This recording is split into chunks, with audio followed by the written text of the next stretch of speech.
Sêneca, Cartas a Lucílio, Livro 19, Parte 2.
Não gosto de te ver, meu caro Lucílio, tão excessivamente preocupado com as palavras e o estilo. Tenho coisas mais importantes com que te ocupar o espírito. Preocupa-te com a matéria a tratar, e não com o modo como escreves. E quando te puseres a escrever, falo para pôres em ordem as tuas ideias, para interiorizares bem os teus pensamentos e como que lhes apores a tua assinatura. Quando vires alguém com estilo rebuscado e cheio de adornos, podes ter a certeza de que a sua alma apenas se ocupa igualmente de bagatelas. Uma alma verdadeiramente grande é mais tranquila e senhora de si a falar, e em tudo quanto diz, há mais firmeza do que preocupação estilística. Tu conheces bem os nossos jovens elegantes, com a barba e o cabelo todo aparado, que parecem acabadinhos de sair da fábrica. De tais criaturas, nada terás a esperar de firme ou sólido. O estilo é o adorno da alma. Se for demasiado penteado, maquilhado, artificial, em suma, só provará que a alma carece de sinceridade e tem em si algo que soa falso. Não é coisa digna de homens o cuidado extremo com o vestuário. Se nos fosse dado observar por dentro a alma de um homem de bem, que figura bela e venerável, que fulgor de magnificente tranquilidade, nós contemplaríamos, que brilho não emitiriam a justiça, a coragem, a moderação e a prudência. E não só estas virtudes, mas ainda a frugalidade, o autodomínio, a paciência, a liberalidade e a gentileza, e essa virtude, incrivelmente rara no homem, que é a humanidade.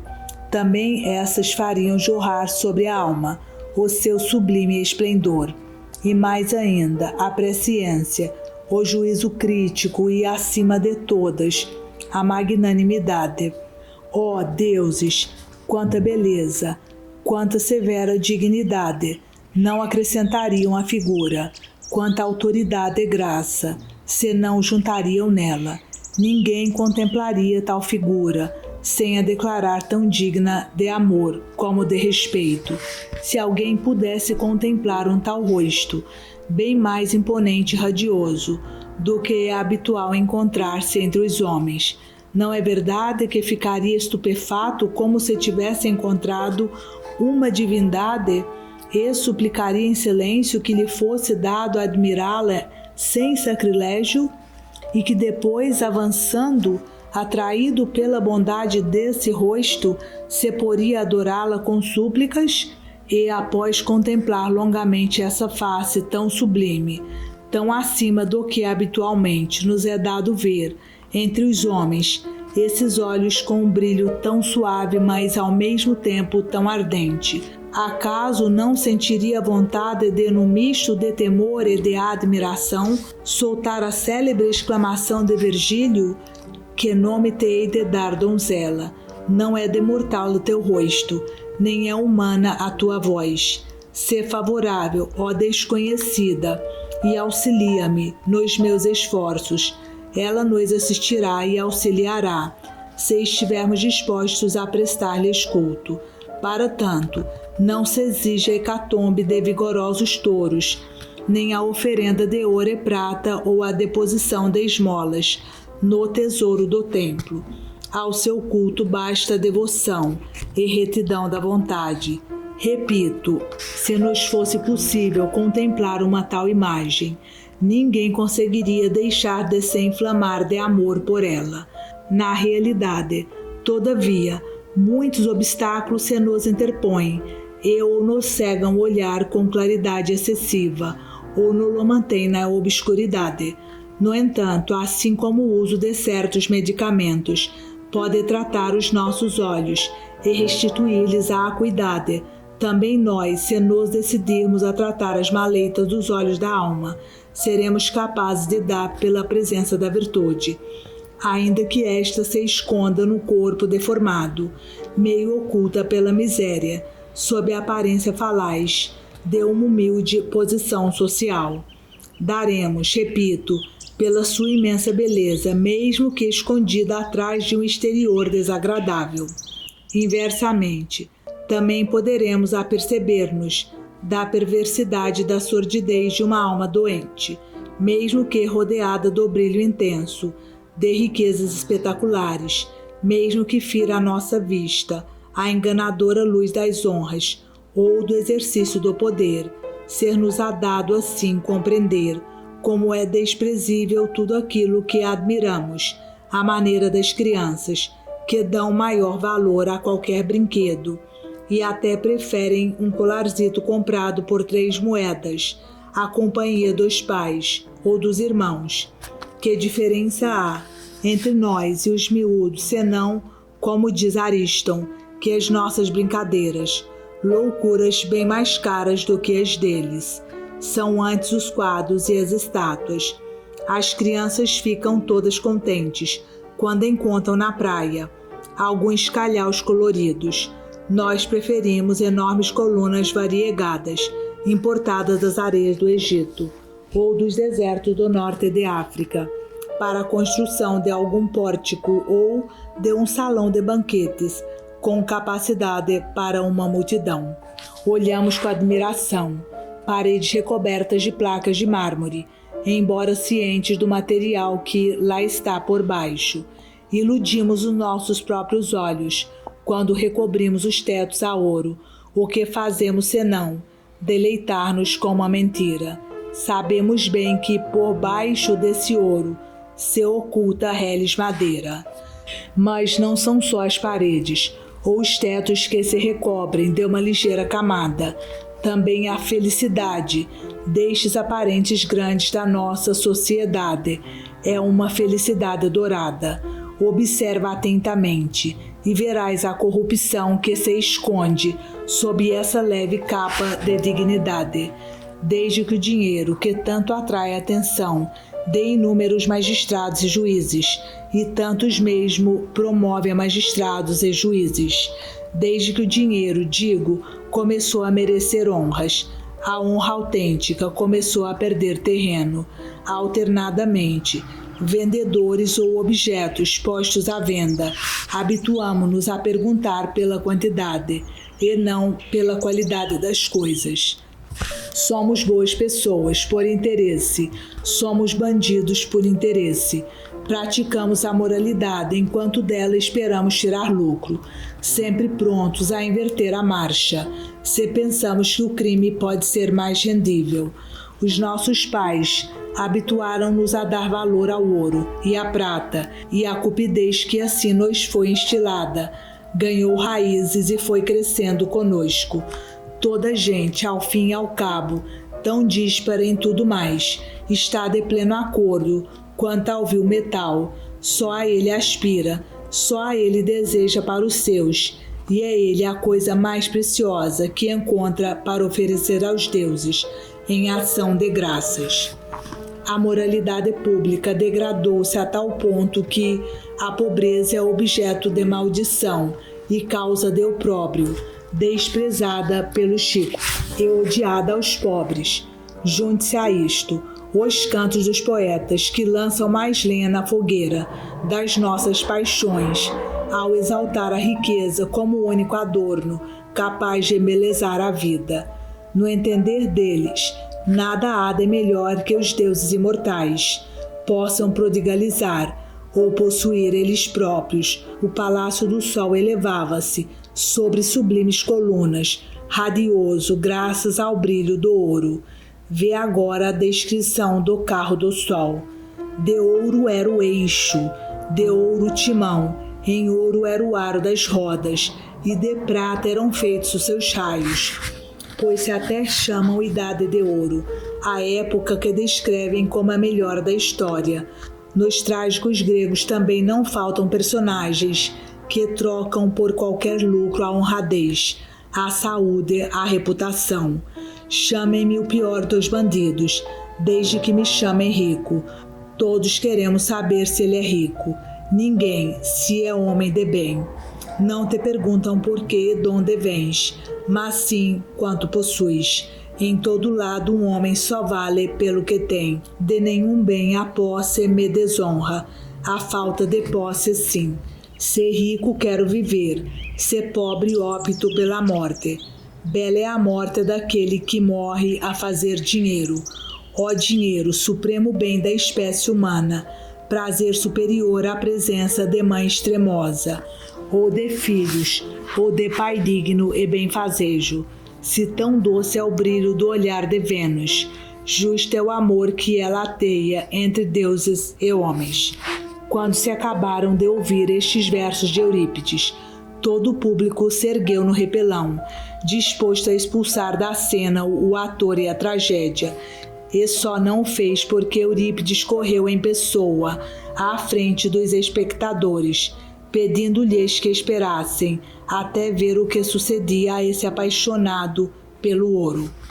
Na peça, de fato, Belerofonte sofreu o castigo que todo homem sofre no drama da sua vida. A avareza nunca passa sem castigo, embora o pior dos castigos seja a sua própria existência.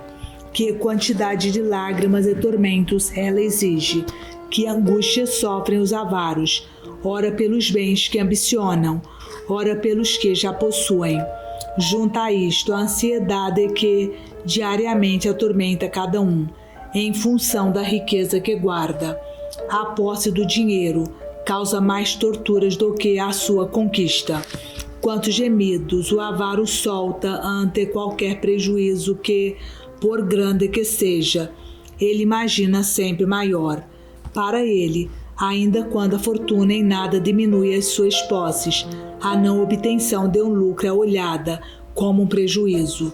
Mas todas as pessoas lhe chamam homem feliz, homem rico, e bem gostariam de ser donas de tantos bens como ele.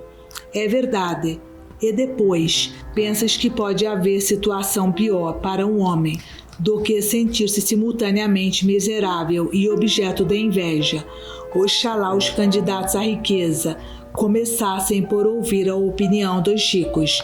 Oxalá os candidatos às honras começassem por ouvir os ambiciosos que já atingiram o topo da carreira. Entretanto, todos vão criticando as ambições passadas, só para formar outras novas. Ninguém, de fato, se satisfaz com a própria prosperidade, por muito rapidamente que alcance. Todos se lamentam dos seus projetos, do modo como as coisas lhes correm, e acham sempre que, afinal, estavam melhor anteriormente. Ora, aqui está um serviço que a filosofia te pode prestar e que, a meu ver, é um bem inestimável, fazer com que nunca te lamentes do que és. Um bem-estar tão firme que tempestade nenhuma o pode abalar. Não é à custa de sábias combinações de palavras e de perfeita fluência no discurso que o conseguirás. Deixa as palavras correr, como lhes apetecer, desde que a tua alma mantenha sólida a sua estrutura, que ela seja elevada, se conserve ao abrigo das falsas opiniões, e por isso mesmo aprecie aquilo que o vulgo detesta. faz com que a tua alma julgue dos seus progressos em função dos seus atos e avalie o próprio saber pelo seu grau de independência em relação aos desejos e ao medo. Tem-se debatido com frequência se é preferível ter paixões moderadas ou não ter paixão alguma. Nós, os estoicos, rejeitamo-las por completo. Os peripatéticos limitam-se a moderá-las. Eu, por mim, não vejo como é que uma doença, por ligeira que seja, se pode considerar boa e útil para a saúde. Mas não tenhas receio, não te vou proibir formalmente nada do que te julgas imprescindível. Vou mostrar-me tolerante e compreensivo em relação às tendências que tu consideras necessárias, úteis ou agradáveis à vida. Limito-me a subtrair-te ao vício. Se te proíbo o desejo, concedo-te a vontade e assim poderás fazer a mesma coisa sem receio, com uma decisão mais firme e até apreciarás mais os próprios prazeres, pois ser-te-á mais fácil gozá-los, se os dominares do que se fores seu escravo. É próprio da natureza humana, dizes tu, sofrer intensamente com a perda de um amigo. Deixa-me, portanto, chorar lágrimas tão merecidas. É natural também que a opinião pública nos afete e que nos sintamos tristes se formos mal julgados, porque não me concedes o direito tão legítimo de recear que façam mau juízo de mim.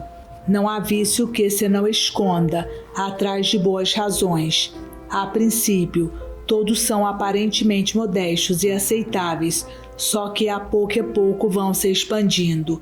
Não conseguirás por fim a um vício, se deixares que ele se instale. Toda paixão é ligeira de início, depois vai se intensificando, e à medida que progride, vai ganhando forças. É mais difícil libertarmos-nos de uma paixão do que impedir-lhe o acesso. Ninguém ignora que todas as paixões decorrem de uma tendência, por assim dizer, natural. A natureza confiou-nos a tarefa de cuidar de nós próprios, mas se formos demasiado complacentes, o que era tendência torna-se vício.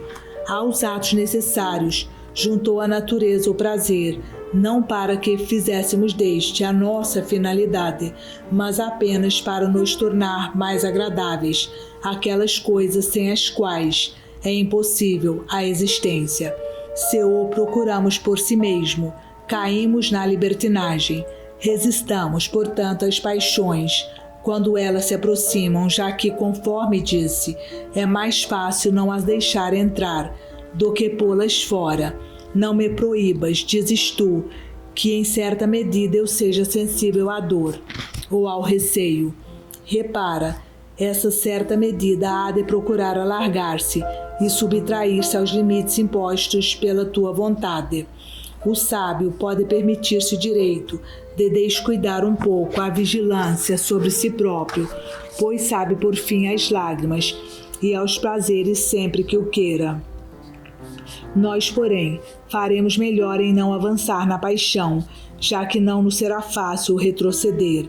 Parece muito correta a resposta que Panécio deu um dia a um jovem quando este lhe perguntou se o sábio se podia permitir o amor.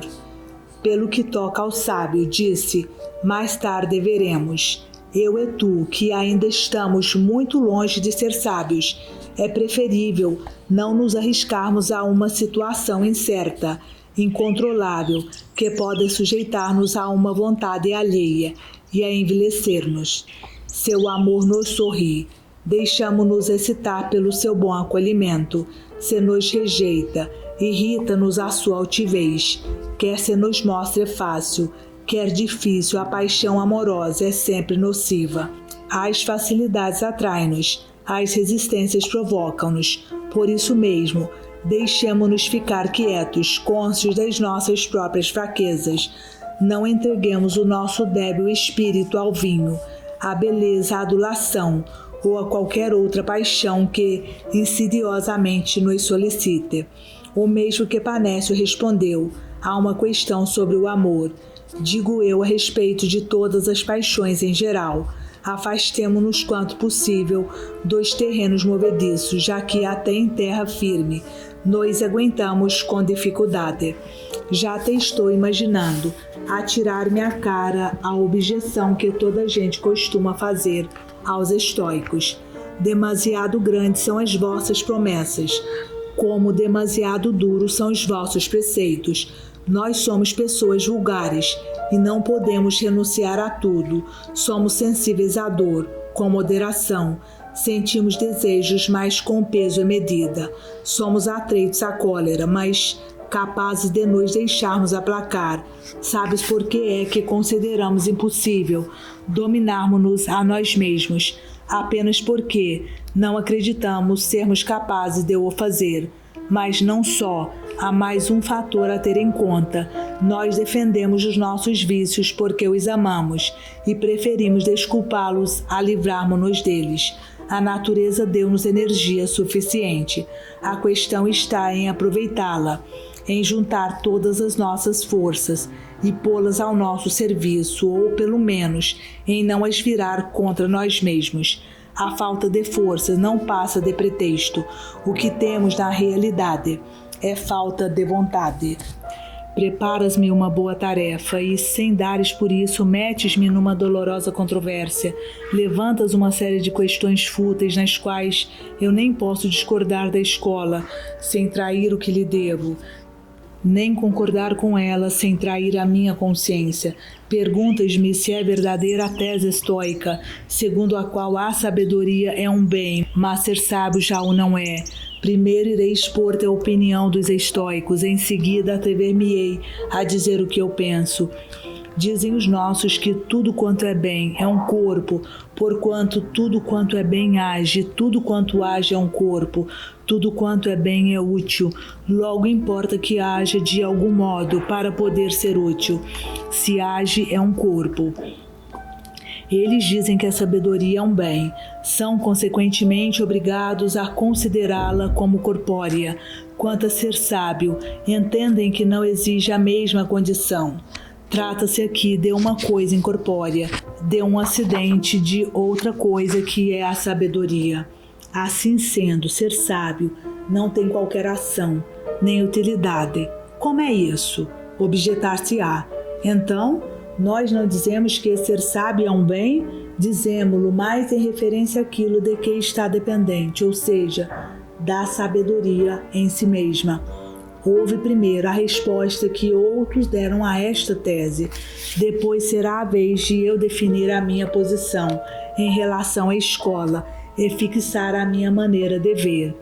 Dizem alguns, por essa ordem de ideias, viver com felicidade também não é um bem. Queira ou não, os estoicos terão de admitir que uma vida feliz é um bem, mas que viver com felicidade já não é um bem. E outra objeção se faz ainda à nossa escola. Vós pretendeis ser sábios. Logo, ser sábio é algo que devemos desejar. Se uma coisa deve ser desejada, essa coisa é boa. Os nossos veem-se assim obrigados a forçar as palavras e a meter no verbo expetere, desejar, uma sílaba contrária ao gênio da língua. Se não te importas, eu vou inserir essa sílaba. O argumento ficará assim: é desejado, expetendo, aquilo que é um bem. É desejado, expetibile, aquilo que obtemos quando atingimos um bem. Esse algo não o procuramos como se fosse um bem, mas é um acréscimo ao bem que foi procurado. Eu não sou da mesma opinião. Penso que os nossos se viram reduzidos a este artifício por estarem manietados pela sua proposição de base, que lhes não permite alterar a formulação. Costumamos dar bastante valor às opiniões universalmente partilhadas e, como demonstração da verdade, recorremos à prova do consenso universal. É assim que se prova a existência dos deuses, entre outros argumentos, pelo fato de toda a gente possuir uma ideia acerca dos deuses e de não haver povo algum, onde quer que seja, tão fora das leis e hábitos comuns que não acredite nos deuses de um modo ou de outro. Quando discutimos sobre a eternidade das almas, Não é pouco o peso que atribuímos ao consenso universal, pelo qual a humanidade revela o temor, ou o culto que presta ao mundo dos mortos. Mas não vou fazer como os gladiadores vencidos que apelam para a benevolência do público. Vou sim contestar, servindo-me das nossas armas próprias. O acidente que afeta um certo ser existirá fora desse ser ou faz parte integrante dele?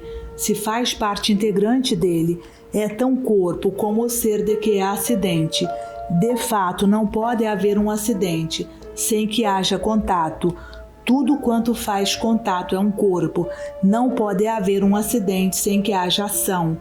Tudo quanto age é um corpo. Se o acidente está fora do ser, então é porque se retirou depois de o ser afetado. Ora, tudo quanto se retira tem movimento, e tudo que tem movimento é um corpo. Estais à espera que eu diga que corrida e correr, calor e estar quente, luz e luzir são uma e a mesma coisa. Não, eu admito que haja diferença entre os membros de cada par de conceitos. Não admito é que sejam de diferente natureza. Se a saúde é indiferente, estar de boa saúde também é indiferente. Se a beleza é indiferente, ser belo também o é. Se a justiça é um bem, ser justo é o igualmente. Se a imoralidade é um mal, também é mal ser imoral da mesma maneira. Por Hércules, que se as cataratas são mal, também é um mal sofrer de cataratas. Em suma, nenhuma das duas coisas pode existir sem a outra. Quem é sábio possui sabedoria. Quem possui sabedoria é sábio. Não pode, por conseguinte, duvidar-se que, tal como um dos termos for, assim será o outro, que leva alguns filósofos a pensar que ambos são uma e a mesma coisa. Gostaria ainda de colocar esta questão, uma vez que tudo é ou mal ou bem, ou indiferente, em que categoria devemos incluir o ser sábio? Afirmam que não é um bem, mal não é, evidentemente, portanto deverá ser intermédio. Ora, nós consideramos como intermédios e indiferentes aqueles atributos que tanto afetam um indivíduo bom como mau, por exemplo, a riqueza, a beleza, a nobreza. Ora, este predicado, ser sábio, só pode pertencer a um indivíduo bom, logo não é indiferente. Igualmente, não pode ser um mau, já que não pode pertencer a um indivíduo mau, logo é um bem. É um bem aquilo que só um indivíduo bom pode possuir, a qualidade de ser sábio. Só um indivíduo bom a pode possuir, logo é um bem. Dizem que ser sábio é um acidente da sabedoria, mas isto a que se chama ser sábio é causa ou consequência da sabedoria. Quer seja causa, quer seja consequência, em ambos os casos é um corpo, porquanto quer o que é causado, quer o que causa é um corpo. Se é um corpo, então é um bem, já que a única coisa que o impedia de ser um bem era o fato de ser incorpóreo. Na opinião dos peripatéticos, não existe qualquer diferença entre a sabedoria e o ser sábio, porquanto cada um dos termos contém em si o outro. Ou será que não consideramos que é sábio apenas aquele que possui sabedoria? Poderemos pensar, porventura, que alguém seja sábio sem possuir sabedoria? Os antigos dialéticos distinguiram as duas noções, e foi deles que esta dicotomia chegou até os estoicos. Vou dizer-te em que é que ela consiste. Uma coisa é um campo, outra coisa é possuir um campo. É evidente, possuir um campo é algo que respeita ao possuidor, não ao campo. Semelhantemente, uma coisa será a sabedoria, outra coisa o ser sábio. Admites, creio eu, que se trata de duas coisas distintas. Uma coisa que é possuída e alguém que a possui. A sabedoria possuída, aquele que é sábio, possui. A sabedoria consiste no espírito perfeito, ou levado ao mais alto grau de elevação. É, numa palavra, a arte da vida. Em que consiste o ser sábio? Não posso dizer um espírito perfeito, mas sim o estado em que se encontra aquele que possui um espírito perfeito. Uma coisa, pois, é um espírito justo, outra, por assim dizer, é possuir um espírito justo. Prosseguindo o seu raciocínio, dizem eles, há várias espécies de corpos, como por exemplo um homem, um cavalo. Essas espécies são acompanhadas de movimentos da alma que nomeiam esses corpos. Tais movimentos têm algo de específico, distinto dos corpos. Por exemplo, vejo Catão a passear. Os sentidos mostram-me o fato. O meu espírito crê nele. Aquilo que eu vejo, aquilo a que apliquei os olhos e o espírito é um corpo. Em seguida digo, Catão está passeando. Ora, estas minhas palavras já não são um corpo, são a enunciação de algo acerca de um corpo, são aquilo a que uns chamam o falado, efanto, outros o enunciado, enuntiatum, outros o dito, dictum. Assim, quando dizemos sabedoria, entendemos que nos referimos a algo de corpóreo. Quando dizemos alguém é sábio, estamos fazendo uma afirmação acerca de um corpo. Existe, portanto, uma grande diferença entre nomear um ser ou falar acerca de um ser. Imaginemos por agora que se trata de duas coisas diferentes. Repara que ainda não estou expondo a minha opinião, o que é que impede a segunda de ser diferente de, não obstante ser um bem. Dizia há pouco que uma coisa é um campo, outra é ter um campo, o que é óbvio, são de natureza diferente o possuidor e a coisa possuída, uma vez que esta é uma porção de terra e aquele é um homem.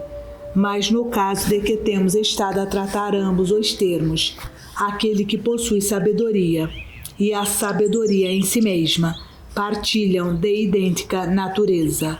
Além disso, no primeiro caso, o objeto possuído e o possuidor são dois seres distintos. No segundo caso, coisa possuída e possuidor coexistem no mesmo ser. Um terreno é possuído à face da lei. A sabedoria é o por natureza. Aquele pode ser alienado, entregue a outro dono. Esta nunca se aparta do seu possuidor. Consequentemente, não podemos pôr no mesmo plano duas situações tão distantes entre si. Eu tinha começado a dizer que se podia tratar de duas coisas sem que ambas deixassem por isso de ser boas. Assim, a sabedoria e o homem sábio são duas coisas e ambas se consideram como boas. Tal como nada impede que, quer a sabedoria, quer o possuidor de sabedoria, seja um bem, também nada impede que a sabedoria e o fato de possuir sabedoria, ou seja, o ser sábio, seja um bem. Para que quero eu possuir sabedoria, para ser sábio, não será então um bem uma coisa sem a qual a outra também não poderia ser um bem. Vós mesmo dizeis, e bem, que não seria aceitável a sabedoria desligada da sua aplicação prática. Ora, em que consiste a aplicação prática da sabedoria? Em ser sábio. É isto que há de mais importante naquela, tanto que, se esta não existisse, a primeira se tornaria uma coisa supérflua. Se a tortura é um mal, então ser torturado é também um mal, porquanto aquela não pode ser julgada um mal, caso se não verifique a situação que ela implica. A sabedoria consiste no estado próprio de um espírito perfeito. Ora, como é possível não considerar um bem aquilo que, sem aplicação prática, não é um bem? Devemos tentar alcançar a sabedoria? A resposta é sim. Devemos procurar realizar praticamente a sabedoria? A resposta é sim. Tu não admitirias alcançar a sabedoria se te fosse proibido pô-la em prática. Aquilo que devemos tentar obter é um bem. O ser sábio consiste na aplicação prática da sabedoria, tal como discursar ou ver são a aplicação prática da eloquência ou da visão. O ser sábio, portanto, é a aplicação prática da sabedoria. E a aplicação prática da sabedoria é algo que devemos realizar. Devemos, pois, tentar ser sábios, esse o devemos tentar, é porque é um bem. Já há tempos que me censuro a mim mesmo por, imitando aqueles a quem critico, gastar palavras a discutir uma questão evidente. Quem há de fato que possa duvidar de que, se o calor é um mal, também ter calor seja um mal, ou de que, se a vida é um bem, também viver seja um bem? Todas estas questões andam à volta da sabedoria, não consistem no seu cerne. Ora, é com este que nós devemos preocupar-nos. E se, porventura, nos sabe bem devagar, há na sabedoria domínios muito mais vastos e profundos. Investiguemos a natureza dos deuses, o princípio que alimenta os astros, os percursos tão diversos percorridos pelas estrelas. Investiguemos se os seus movimentos determinam o curso da nossa vida, se é delas que provém a energia que anima todos os corpos e todas as almas, se os fenômenos que consideramos casuais estão afinal em obediência a alguma lei, e se, portanto, no universo nada se produz por acaso e fora de uma ordem determinada.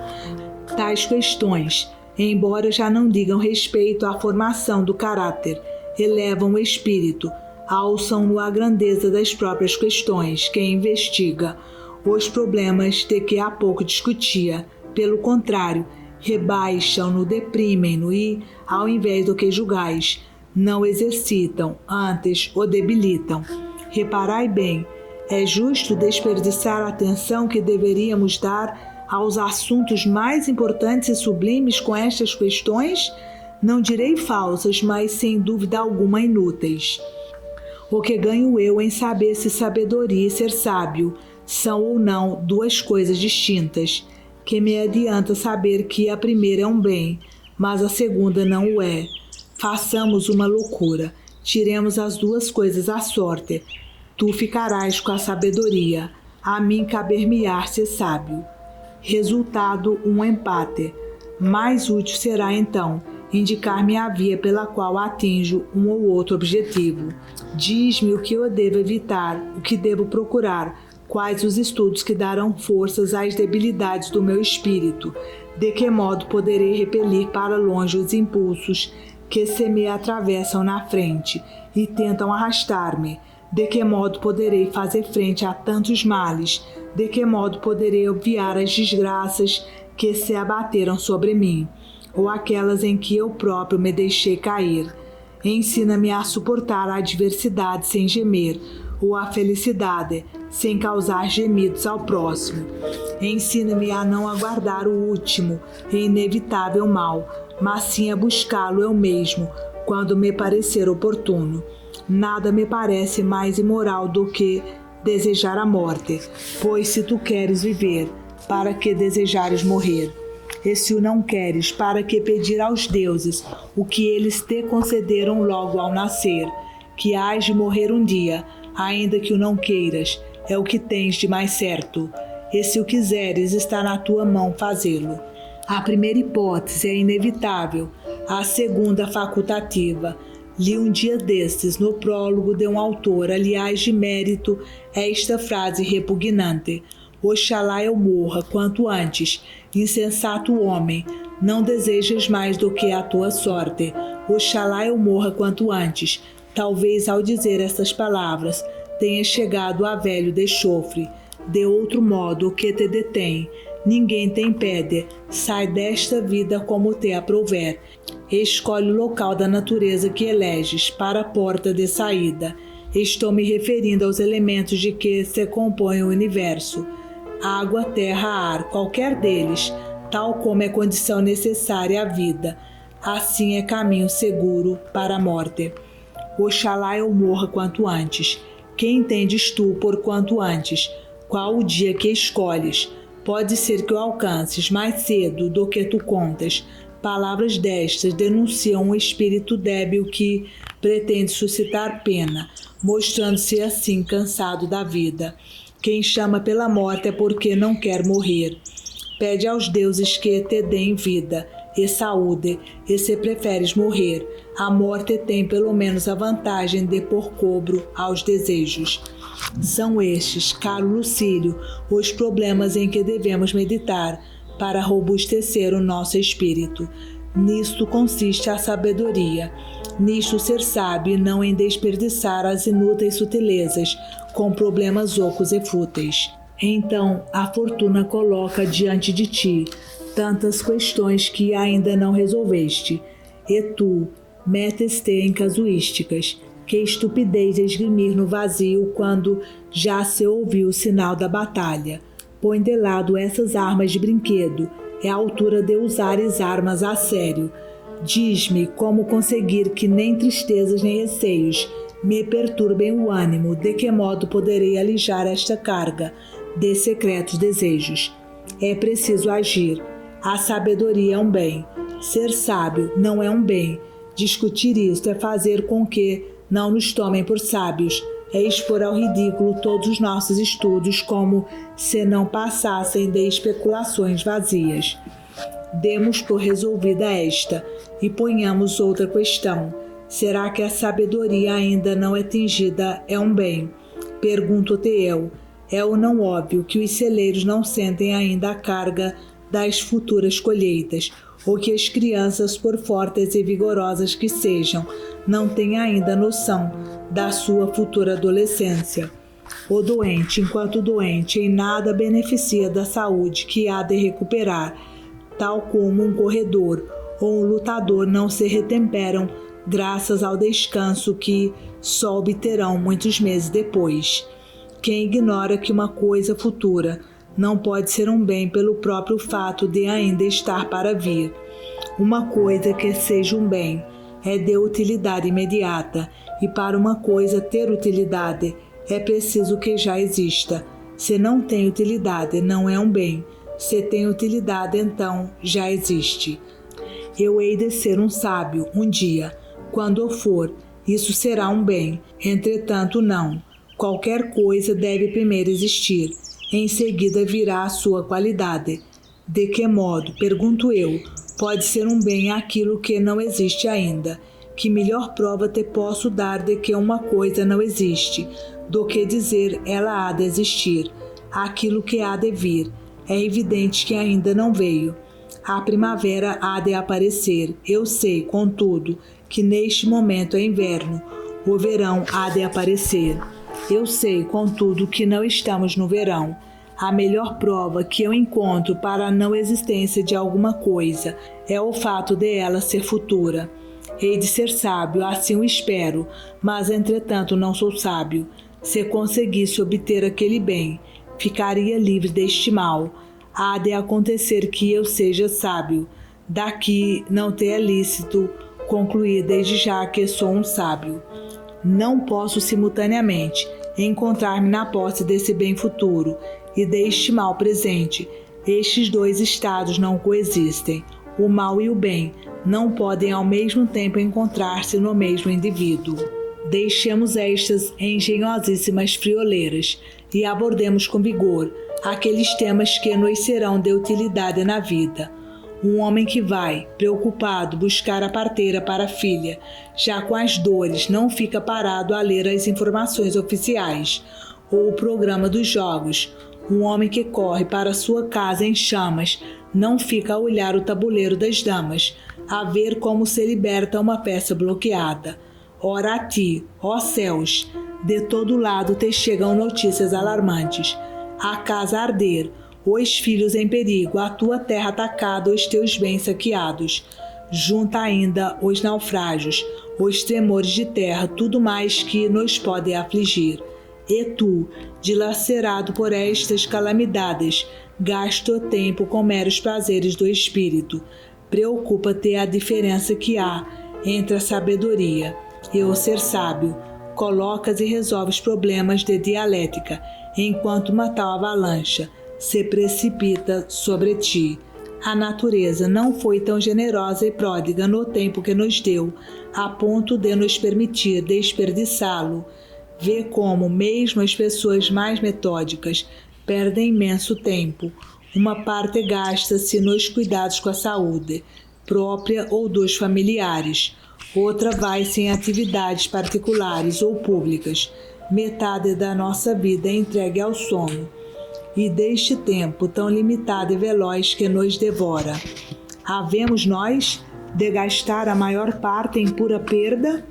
Nota ainda que facilmente o nosso espírito se habitua a procurar um prazer e não uma cura, ou seja, a fazer da filosofia uma distração, quando ela é uma terapêutica. Não sei qual seja a diferença entre sabedoria e ser sábio. Sei é que me é indiferente sabê-lo ou ignorá-lo. Diz-me quando ficar a saber a distinção entre sabedoria e ser sábio. Passarei a ser sábio? Porque então enredar-me entre os termos da sabedoria, de preferência a seus atos, faz com que eu seja mais forte, mais seguro, coloca-me à altura do destino ou acima dele. Poderei estar acima do destino se encaminhar para esse fim todos os meus estudos.